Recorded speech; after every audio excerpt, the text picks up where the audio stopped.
So after my review of Resident Evil 4, I feel as though I should explain why I think that Resident Evil 5 is both a better game and a better Resident Evil game. Resident Evil 5 came out in 2009 after one of the more painless development periods in the series, especially compared to Resident Evil 4. It was also the first game in the franchise that wasn't directed by Shinji Mikami, so make of that what you will. The game follows Chris Redfield in his first appearance in a mainline game since the original in 1996, not including Code Veronica. One of the biggest changes to the Resident Evil formula came with the character of Sheva Alomar. Resident Evil 5 was designed as a co-op experience. Whether this was intended from the beginning of the game's development is a slight mystery to me, as the original teaser trailer only shows Chris on his own with nobody else. The game also looks significantly scarier in this teaser than the final product. But their choice to have the player being accompanied by a partner is probably related to how much everybody loved Ashley in the last game, said no one ever. This is something I don't particularly care for. It's not quite as bad as when you had to set Ashley in Resident Evil 4, but I can't believe how awful Sheva's AI is. Her pathfinding is a joke, and she just chews through her ammo. Sadly, like the last game, you have to worry about your partner's health, but now you also have to manage her inventory as well as your own. This sucks. Plus, opening the inventory no longer pauses the game, meaning if you have to use an item while fighting, you are left open to an attack. It's also way too small, and you can't get any upgrades to make it larger. As a single-player game, it's able to cause rage as you constantly ask, Sheva, what the are you doing? But as a co-op game, it's great. I haven't played much of it with other people, but when I did it was great. The controls are similar to the last game, but there are options to allow you to strafe this time, rather than keeping the tank controls but in a third-person perspective. You still can't move while aiming weapons, but I think that adds to the game's tension. One problem I had with Resident Evil 4 was its exceptionally inconsistent tone. Luckily, Resident Evil 5 manages to have a much better balance of tone. It manages to relate to the overall plot of Resident Evil, unlike the last game, which seems to forget what series it's a part of. The game gets criticised for being a retread of Resident Evil 4, but the first 3 games in the series are all quite similar to each other, sharing the same kind of enemies as well as gameplay. The game features an El Gigante, a chainsaw guy, and Las Plagas infected ganados. But in this game, they're dubbed Magini. The reason I'm letting Resident Evil 5 off the hook is because I think that what Resident Evil 4 does, Resident Evil 5 does it better. This time, the game is set in Africa, which led to a lot of people criticising Capcom for being racist as it portrays a white main character killing hordes of black people. This is a dumb criticism, as it wouldn't make any sense if they weren't black. It's set in Africa, and I'm sure if Capcom only included white enemies in Africa, they would receive the same kind of criticism. I really don't see the problem. The plot of the game follows Chris Redfield, now a member of the BSAA, as he and Sheva Alomar are tasked with apprehending bioterrorist Ricardo Irving. The BSA track Irving to Kijuju in Africa. Upon their arrival, they found out that the locals are infected with Las Plagas returning from the last game. This leads to the teams being attacked as Chris and Sheva discover a new and even more powerful bioweapon known as Ouroboros. As the game progresses, we learn that Albert Wesker, essentially the main villain of the Resident Evil series, is planning to unleash Ouroboros upon the world. We also learn that the mysterious woman in the Plague Doctor's outfit who caused the outbreak of Las Plagas in Kijuju was none other than Jill Valentine in one of the most underwhelming twists of all time. It was such a non-twist that it may as well have not been a twist. Also, Albert Wesker is one of the most over-the-top bad guys I have ever had the pleasure to watch. He reminded me of the Eric Roberts Master in the Doctor Who movie. We last met at the Spencer estate, wasn't it?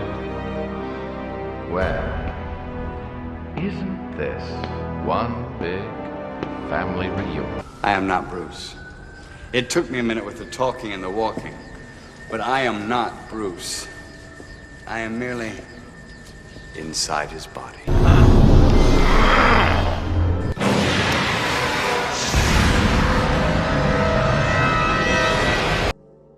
The characters in the game do, sadly, lack a lot of depth. Chris Redfield has changed a lot since his last appearance. He's huge now. I like to call him the Boeuf Man. He's noticeably bigger than he appeared in the first teaser trailer, but if they hadn't made him the beef monster that he is, we wouldn't have the boulder scene. Just hold on, Sheva!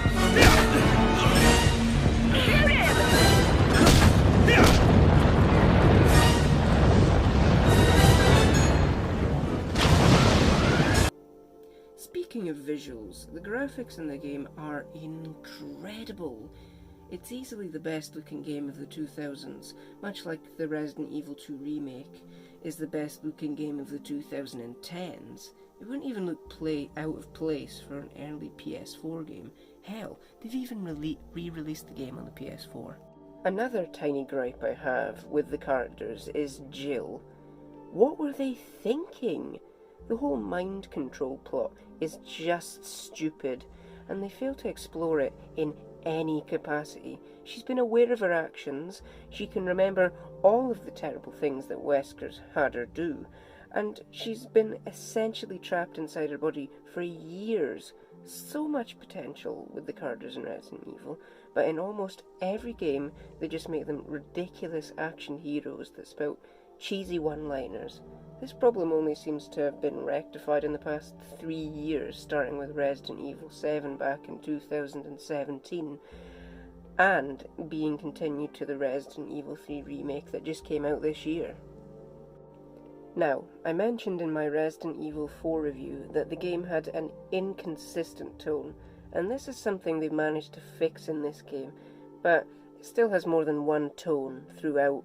The early hours of the game, primarily in Kijuju and the oilfield chapters, are more tense than the later ones, but when the game gets to the temple chapters, and mainly the ones in the lab and the ship, the game manages to go from tense suspense to flat-out action, culminating in the stupid volcano boss battle at the end of the game.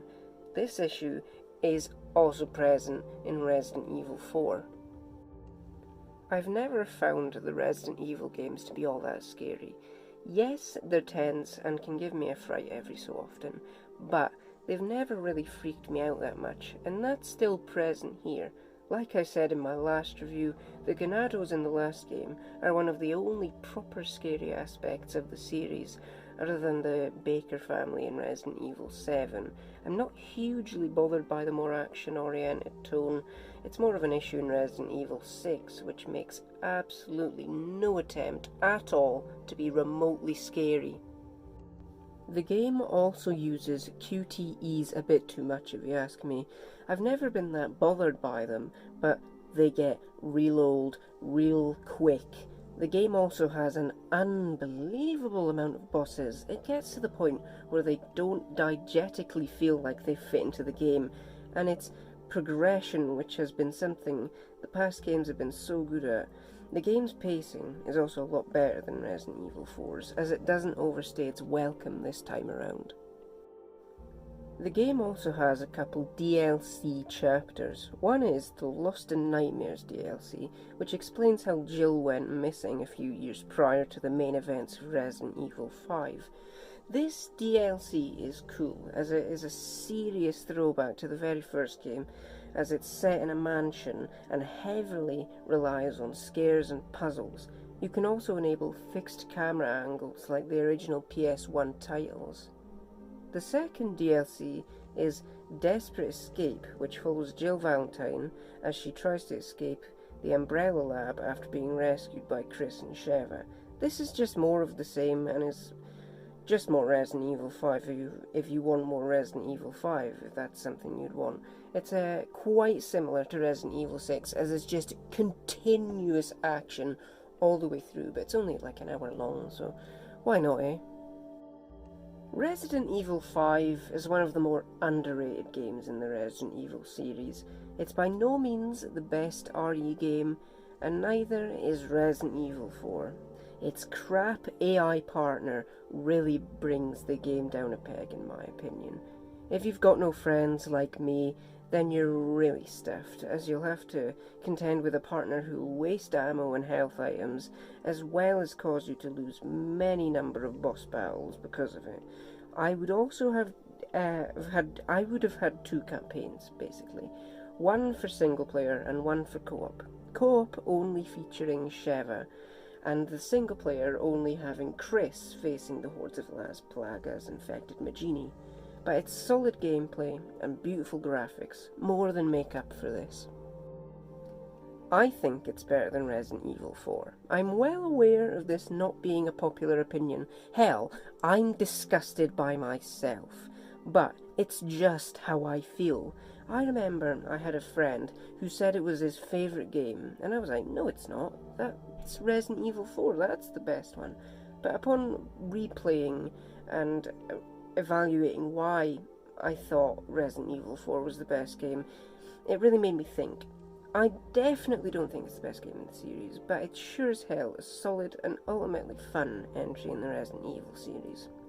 If you're interested in playing the game, you can get it on every console you can name, unless it was released before 2005. It's also on PC too. Now, thank you for watching, and have a good night.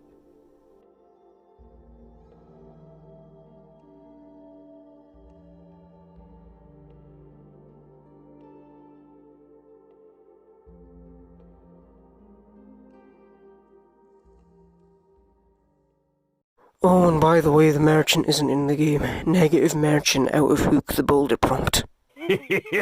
Thank you.